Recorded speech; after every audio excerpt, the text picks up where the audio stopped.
정리가 필요한 인생. 루스 수컵 지음 이진 옮김. 출판 수호 서재. 온 집안이 잡동사니 천지였다. 이렇게 된 탓을 남에게 돌리고 싶었지만 우리 집의 혼돈과 엉망진창은 그 누구도 아닌 내 탓이었다. 물론 씀씀이가 헛헛한 애들 고모가 다 쓰지도 못할 정도로 책이며 미술도구, 옷을 쏟아부은 건 사실이지만 나 역시 집안을 예쁘지만 쓸모는 없는 물건들로 가득 채웠다는 점에서 똑같이 어쩌면 더 큰 책임이 있다. 타깃에 한번 다녀오기만 해도 깜찍한 새 행주나 사진틀, 유명 디자이너의 신상품 레인부츠가 생긴다. 포터리반 카탈로그를 펼쳤다 하면 곧바로 램프가 하나 더, 러그가 한 장 더, 베개가 하나 더 필요해졌다. 나의 쇼핑 중독과 신우이의 헛헛한 씀씀이의 조합은 가히 치명적이었다. 어느 날 아침에 눈을 떠보니 문자 그대로 우리가 온갖 잡동사니에 치여 허우적거리고 있다는 사실을 깨달았다.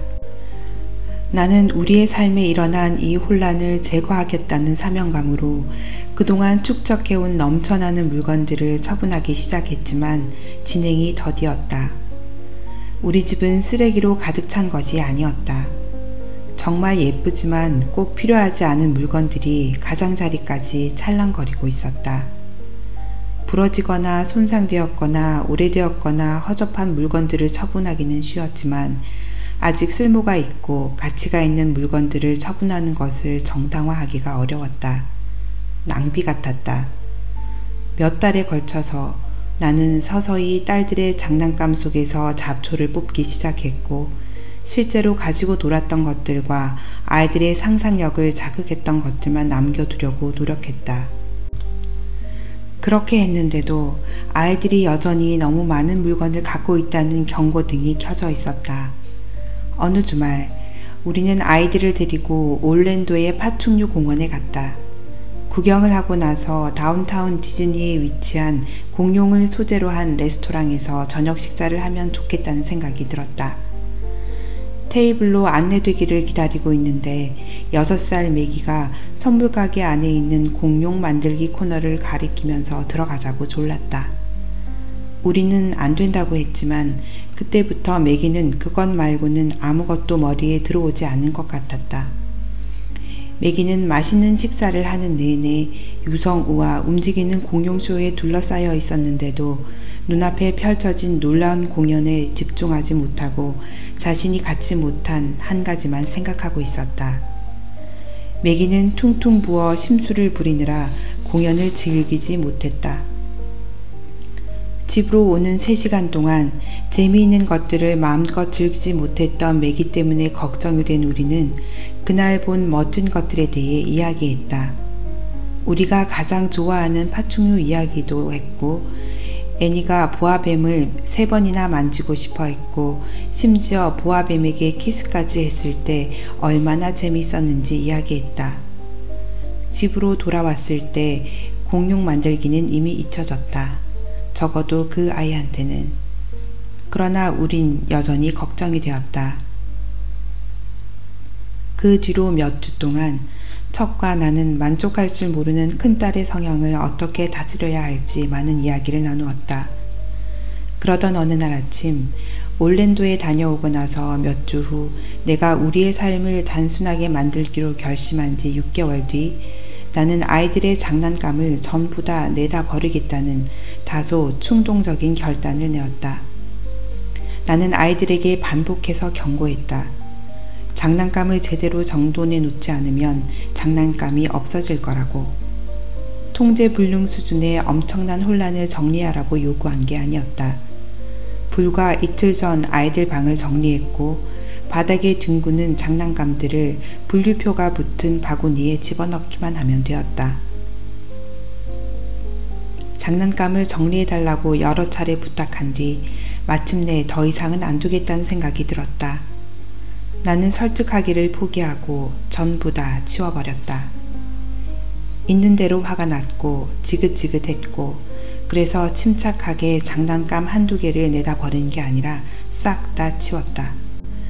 아이들의 놀이옷, 아기 인형, 폴리포켓 시리즈, 그리고 봉제 인형, 블록, 장난감 기차, 리틀리스트 펫숍의 동물 피규어, 인형의 집 안에 있던 가구와 장난감 부엌의 플라스틱 음식까지도, 심지어 아이들의 침대 위에 있던 예쁜 이불까지 치웠고, 그러고 나니 수수한 흰 시트와 그 밑에 담요만 남았다. 아이들은 침묵 속에서 멍하니 그 광경을 지켜보다가 충격이 잦아들자 나를 도와 함께 치웠다. 패러다임을 바꾸라. 그 한 번의 결단으로 우리의 삶에 얼마나 큰 변화가 닥칠지 나는 전혀 예상하지 못했다. 그로부터 4주 후 아이들을 데리고 키웨스트로 가족 여행을 떠났을 때 처음 변화를 감지했다. 이전의 여행과는 대조적으로 아마도 처음으로 그 주말 내내 딸들은 아무것도 사달라고 조르지 않았다. 장난감도 싸구려 기념품도 노점상에서 파는 불 켜지는 목걸이조차도 아무것도 사달라고 하지 않았다. 우리는 수백 개의 가게를 지나쳤고 진열대를 구경하는 것을 즐겼지만 단지 그것으로 만족했다. 나에게 가장 놀라웠던 것은 우리가 아이들에게 사달라고 조르면 안 된다고 가르친 적이 없다는 사실이었다. 아이들은 알아서 그렇게 했다. 내가 두 눈으로 직접 보지 않았다면 물건에 대한 집착이 그토록 쉽게 사라질 수 있다는 걸 믿을 수 없었을 것이다. 아이들 장난감을 전부 다 치웠을 때 나는 앞으로 무슨 일이 일어날지 두려웠다. 성장 발달에 반드시 필요한 장난감을 빼앗아 버린 건 아닌지, 혼자 놀 수 있는 능력을 빼앗아 버린 건 아닌지, 아이들에게 평생 지우지 못할 상처를 준 건 아닌지 걱정이 되었다. 그런데 실제로는 그 반대였다. 아이들은 따분해하긴커녕 갑자기 할 일이 많아졌다. 집중력이 더 좋아졌고 눈앞에 주어진 상황에 더 집중할 수 있게 되었다. 한 번에 몇 시간씩 책을 읽거나 색칠을 했다. 그리고 오후 내내 숨바꼭질을 하거나 공들여 창의적인 놀이를 만들었다. 아이들은 훨씬 더 만족했고 자기들이 가진 것들에 감사했고 다른 물건을 사고 싶다는 끝없는 욕구를 느끼는 대신 그 순간을 즐겼다. 인내심이 늘었고 기꺼이 나누고 싶어 했으며 다른 사람들의 어려움에 더 공감했다. 아이들은 심지어 서로 거의 싸우지도 않았다. 친구도 더 많이 놀러왔고 자기 방 장난감도 치우면 안 되냐고 물었다는 아이도 덜어 있었다. 그보다 더 중요한 것은 아이들 스스로 과다하게 갖는 것에 민감해졌다는 점이었다. 장난감을 되찾을 수 있는 기회가 주어졌을 때에도 별로 원하지 않았고 설령 원한다고 해도 영원히 가질 생각은 하지 않았다. 아이들은 아메리칸 걸 인형과 몇 개의 봉제 인형만 원했고 우리는 가끔 갖고 놀 수 있도록 레고와 바비 인형을 선반 위에 두었다. 그러나 전반적으로 아이들은 너무 많은 물건들 속에서 허우적거리는 것을 원치 않았고 오히려 청소하느라 많은 시간을 보내지 않아도 된다며 기뻐했다. 장난감을 치우던 날, 다 치우고 나서 몇 시간 뒤 큰딸이 내게 말했다. 엄마, 이제 우리 장난감 없어도 돼요. 책 읽고 우리가 상상하면 되니까요. 이젠 청소 안 해도 되겠네. 많이 갖는다고 더 행복해지는 것이 아님을 아이들이 나보다 먼저 깨달았던 것이다. 처음 엄마가 되었을 때 나는 내 어린 시절을 새로 시작할 수 있을 것 같아서 내 과거의 모든 실수와 후회들을 바로잡을 수 있을 것 같아서 기뻤다. 내가 갖지 못했던 모든 것을 아이들에게 주지 못해 안달했다. 나는 우리의 삶이 완벽하기를 바랐고 내가 생각하는 완벽함에는 아름다운 물건들로 완벽하게 꾸며진 침실과 부족한 것 없는 아이들의 삶이 포함되어 있었다.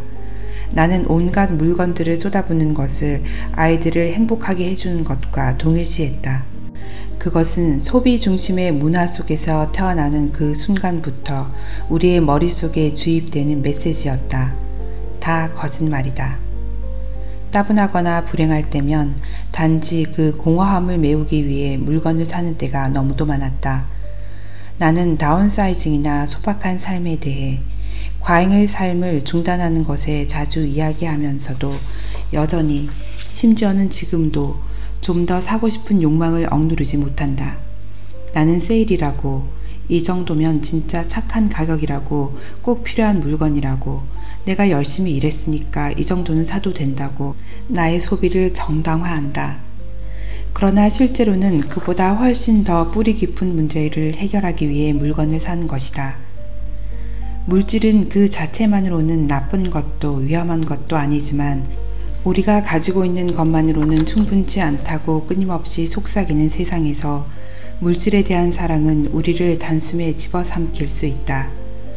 물질을 추구하다 보면 더 많은 장난감, 더 멋진 옷, 더 예쁜 집, 더 근사한 차, 신형 컴퓨터를 갖고 싶어 하다 보면 정말 소중한 게 무엇인지 망각하게 된다. 장난감을 치우고 나서 아이들의 현실적이고 즉각적인 변화를 간파한 뒤에야 나는 진심으로 그 사실을 이해하기 시작했다.